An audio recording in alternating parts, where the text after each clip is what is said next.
CSC training course के अंदर आज मैं आप सभी को बताने वाला हूं कि अगर आपके सीएससी पे कोई पासपोर्ट बनवाने के लिए आ जाए तो उसका ऑनलाइन आवेदन आप किस प्रकार से कर सकते हैं। पुराना पोर्टल बदल चुका है, 2025 के अंदर नया पोर्टल आया है। उसी पोर्टल का इस्तेमाल करके ऑनलाइन आवेदन करना है, उसका पेमेंट करना है, उसका अपॉइंटमेंट बुक करना है और उसके बाद जो भी आवेदक आपके सीएससी पे आया है उसका पासपोर्ट बन जाएगा। तो ऑनलाइन आवेदन करने की A to Z कंप्लीट जानकारी देने वाला हूं, तो वीडियो पूरा जरूर देखना है। आवेदन के दौरान कोई भी गलती आपको नहीं करनी है। तो आइए दोस्तों स्टार्ट करते हैं वीडियो। पासपोर्ट के लिए आवेदन करने के लिए सीएससी पे लॉगिन हो जाएंगे। अब यहाँ पे पासपोर्ट लिख के सर्च करेंगे, पासपोर्ट सर्विस दिखाई देंगी, यहाँ पे क्लिक करेंगे। अब पासपोर्ट आरपीओ आप सिलेक्ट करेंगे, कौन सा आपका आरपीओ लगता है। यहाँ पे सभी आरपीओ दिए गए हैं, तो मेरा जयपुर है तो मैं जयपुर लेता हूँ। गो टू पासपोर्ट सेवा पे क्लिक करूँगा।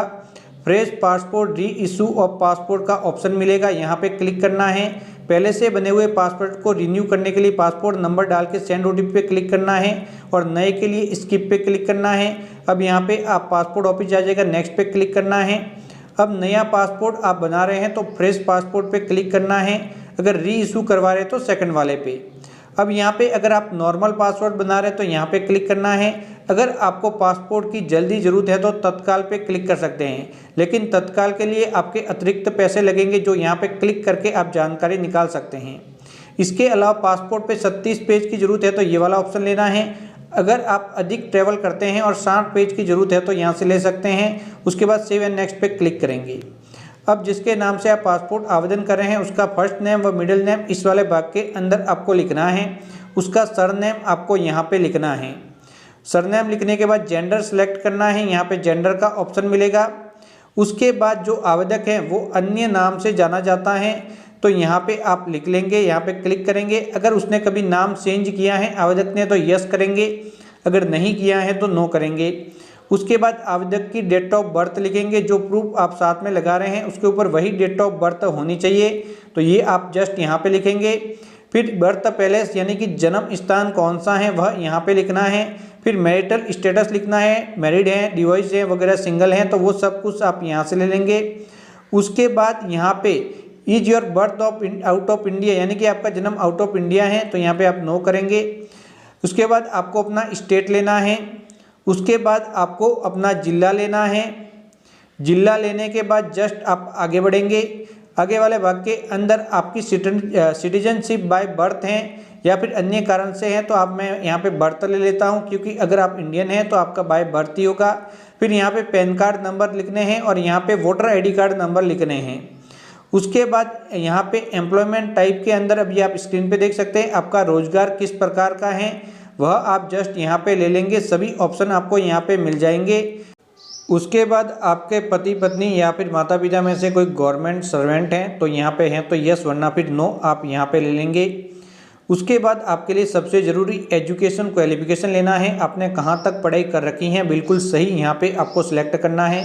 10 पास, 7 पास और less, between 8 and 9th standard, graduation and above, तो मैं यहाँ पे 10th ले लेता हूँ। और उसके बाद यहाँ पे नॉन एनसीआर एक कैटेगरी होती है, इस एप्लीकेंट एलिजिबल फॉर नॉन के एसीआर कैटेगरी। तो नॉन ईसीआर कैटेगरी के अंदर कौन कौन से लोग आते हैं, तो पीछे जो क्लिक हेयर का ऑप्शन है यहाँ पे क्लिक करके आप जानकारी निकाल सकते हैं कि कौन कौन से लोग आते हैं और यहाँ पे डॉक्यूमेंट की जानकारी मिल जाएगी कि नॉन ईसीआर कैटेगरी वाले लोगों के पास कौन कौन से डॉक्यूमेंट होने चाहिए। उसके बाद यहाँ पे दोस्तों देख से विजिबल यहाँ पे कोई भी मार्क होना चाहिए जो कि आप देख सकते हैं, वो आप जस्ट यहाँ पे लिख लेंगे। उसके बाद दोस्तों आधार कार्ड नंबर लिखने हैं आवेदक के, फिर यहाँ पे क्लिक करना है एग्री वाले ऑप्शन पे। उसके बाद यहाँ पे सेव एंड नेक्स्ट पे क्लिक करना है। अगले वाले भाग के अंदर आपके पेरेंट्स की जानकारी मांगी जाएगी, फादर का फर्स्ट नेम व मिडिल नेम इस वाले भाग के अंदर आप लिखेंगे। फिर यहाँ पे सरनेम लिखेंगे, फिर मदर्स का फर्स्ट और मिडिल नेम और सरनेम। अगर आपके कोई लीगल गार्जियंस हैं तो वो यहाँ पे लिख लेंगे और उनका सरनेम यहाँ पे लिखेंगे। फिर सेव एंड नेक्स्ट पे क्लिक करेंगे। इस वाले भाग के अंदर आपका एड्रेस आउट ऑफ इंडिया है तो यस करेंगे, नहीं है तो नो करेंगे। फिर हाउस व स्ट्रीट कौन सी हैं, फिर आपका विलेज, फिर पिन कोड। उसके बाद जैसे ही पिन कोड लिखेंगे तो आपका राज्य ऑटोमेटिक यहाँ पे आ जाएगा, तो यहाँ से सेलेक्ट कर लेंगे। उसके बाद डिस्ट्रिक्ट आपका कौन सा है वह डिस्ट्रिक्ट ले लेंगे, तो पिन कोड के अनुसार दिखाई देगा। फिर आपका पुलिस स्टेशन कौन सा है, जो डिस्ट्रिक्ट लिया है उसके सभी पुलिस स्टेशन दिखाई देंगे जहाँ से आपका पुलिस वेरिफिकेशन बनेगा, तो ये बिल्कुल सही लेना है। उसके बाद आपको अपने मोबाइल फ़ोन नंबर यहाँ पे दर्ज करने हैं। मोबाइल फ़ोन नंबर यहाँ पे दर्ज करने के बाद ईमेल आईडी अगर आपके पास है तो यहाँ पे दर्ज करनी है, तो आप यहाँ पे ईमेल आईडी जरूर दर्ज करें। उसके बाद आपका जो एड्रेस है अभी जो आपने भरा और आपका परमानेंट एड्रेस है तो यस करना है। प्रेजेंट एड्रेस और परमानेंट एड्रेस इसके समान ही है तो यस करना है, तो ऑटोमेटिक हो जाएगा। नो करेंगे तो अलग से फिलअप करना होगा। उसके बाद सेव एंड नेक्स्ट पे क्लिक करेंगे। इस वाले भाग के अंदर इस प्रकार से एक मैसेज मिलेगा, ओके पे क्लिक करेंगे। अब यहाँ पे कोई भी इमरजेंसी कॉन्टैक्ट के लिए परिवार के किसी भी सदस्य की जानकारी भरनी है तो उसका नाम व एड्रेस इस वाली लाइन के अंदर लिखेंगे। जो भी सदस्य इमरजेंसी कॉन्टैक्ट में दे रहे हैं उसके मोबाइल फ़ोन नंबर यहाँ पे लिखेंगे और ईमेल आईडी है तो यहाँ पे लिखेंगे एंड सेव एंड नेक्स्ट पे क्लिक करेंगे। अब जो आपका पासपोर्ट है उसके अंदर कुछ एक सवाल हैं। अगर आपके पास आईसी अवेलेबल हैं तो यहाँ पे कोई तिब्बत वगैरह यहाँ पे दोस्तों देख सकते हैं दिया गया है। तो इन लोगों के पास जो स्टेटलेस पीपुल होते हैं उनके पास जो आईसी जारी होती हैं आइडेंटिटी सर्टिफिकेट तो वो हैं तो यस, वरना फिर नो करेंगे।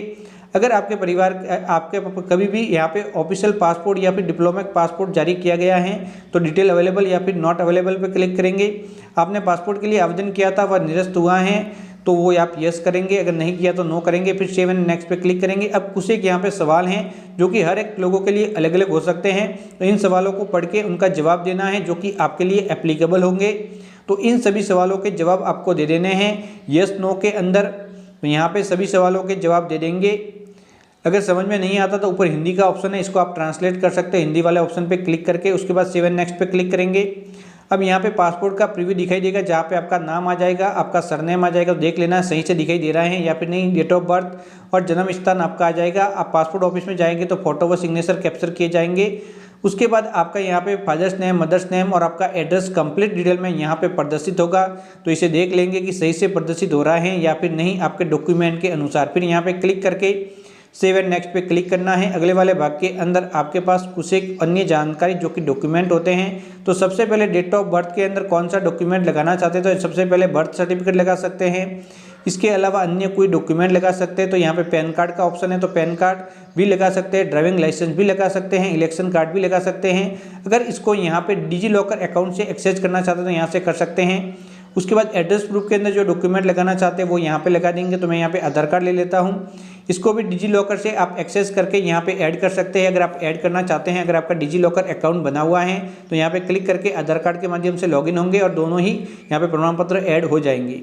अगर ऐड नहीं करते तो आप जब पासपोर्ट ऑफिस में पासपोर्ट के लिए वेरिफिकेशन के लिए जाएंगे तो वहाँ पर आपको फिजिकली डॉक्यूमेंट सबमिट करना होगा। तो इसके अंदर आपको अपना पैन कार्ड, आपको अपना पैन कार्ड व आधार कार्ड आपको सबमिट करना होगा। तो ये यहाँ पे डॉक्यूमेंट की बात हो गई। फिर आई एग्री पे क्लिक करेंगे।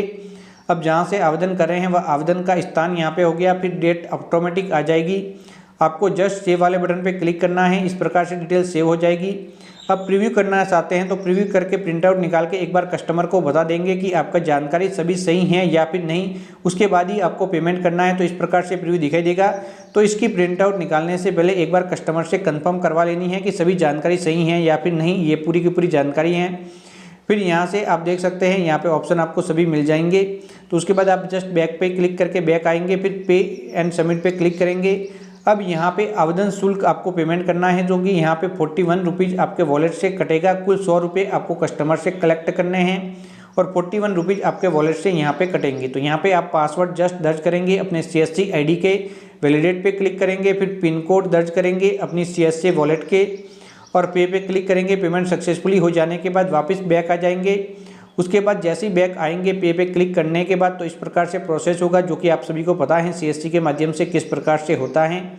फिर वापस आप बैक आएंगे तो इस प्रकार से माई एप्लीकेशन पे जाना है। यहाँ पे ओपन वाला ऑप्शन बताएगा आपका पेमेंट होने के बाद। तो यहाँ पे क्लिक करना है। तो यहाँ पे क्लिक करने के बाद व्यू पे क्लिक करना है। उसके बाद आपको अपॉइंटमेंट बुक करना है। जिस दिनांक को यहाँ पे पासपोर्ट बनवाने के लिए आवेदक पासपोर्ट ऑफिस जाएगा तो यहाँ पे क्लिक करना है। आपका RPO ऑटोमेटिक आ जाएगा। अब आपको RPO के अकॉर्डिंग PSK पासपोर्ट सेवा केंद्र आपको सिलेक्ट करना है। तो यहाँ पे जैसे ही सिलेक्ट करेंगे इस प्रकार से ऑप्शन मिलेगा। ओके, लोकेशन एक्सेस हो गया। अब यहाँ पे कौन सी दिनांक को अपॉइंटमेंट बुक करना है, ऑटोमेटिक जो सबसे नज़दीकी दिनांक है वो आ जाएगी। अगर इसे बदलना चाहते हैं तो यहाँ पे क्लिक करके आप बदल सकते हैं। यहाँ पे अन्य दिनांक भी यहाँ पे प्रदर्शित होगी। तो यहाँ पे आप दिनांक का चयन कर लेंगे कि कौन सी दिनांक को पासपोर्ट वेरिफिकेशन के लिए कस्टमर जाएगा, तो वह दिनांक यहाँ पे ले लेनी है। वह दिनांक लेने के बाद मेक पेमेंट वाले ऑप्शन पे क्लिक करके ओके पे क्लिक करना है।